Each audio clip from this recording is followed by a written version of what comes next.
ఇస్తామని హామీ అధ్యక్ష. ఫస్ట్ ఇయర్ లో ఒక్క ఉద్యోగం కూడా ఇచ్చిన పాపన పోలేదు అధ్యక్ష. ఒక్క నోటిఫికేషన్ లేదు అధ్యక్ష. ఇప్పటికీ ఇంకా రాబోయే ఇస్తామని చెప్తున్నారు కానీ ఈ 10 నెలల్లో జరిగింది లేదు అధ్యక్ష. ఇంకొకటి నిరుద్యోగులకు మొత్తానికి 3,000 రూపాయలు భృతి ఇస్తామని చెప్పారు అధ్యక్ష. నిరుద్యోగ భృతి ప్రస్తావనే లేదు అధ్యక్ష. అక్కడ అసలు ఈ గవర్నర్ ప్రసంగంలో నిరుద్యోగ భృతి ప్రసంగమే లేదు, ఉండదు. ఎందుకంటే వాళ్ళు హామీలు అమలు చేసే ఆలోచనలు లేరు అధ్యక్ష.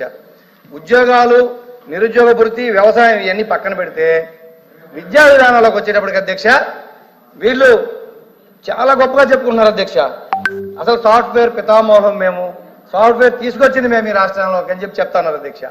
గత ప్రభుత్వంలో ఇంగ్లీష్ మీడియం తీసుకొస్తే ఈరోజు సాఫ్ట్వేర్ ఉద్యోగాలు, తెలుగు మీడియం చదువుకున్న వాళ్ళకి సాఫ్ట్వేర్ ఉద్యోగాలు వస్తాయి అధ్యక్ష. ఈరోజు ప్రపంచంతో పోటీ పడాలి. వాళ్ళు ముఖ్యమంత్రి గారు చెప్తా ఉన్నారు ఆర్టిఫిషియల్ ఇంటెలిజెన్స్ తెలుగు మీడియంలో ఉందా?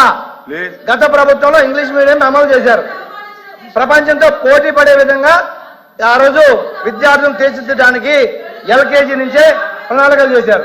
ఈ రోజు మీరు తెలుగు మీడియం అమలు చేస్తారా, ఇంగ్లీష్ మీడియం అమలు చేస్తారా అనేది క్లారిటీ లేదు గవర్నర్ స్పీచ్ లో.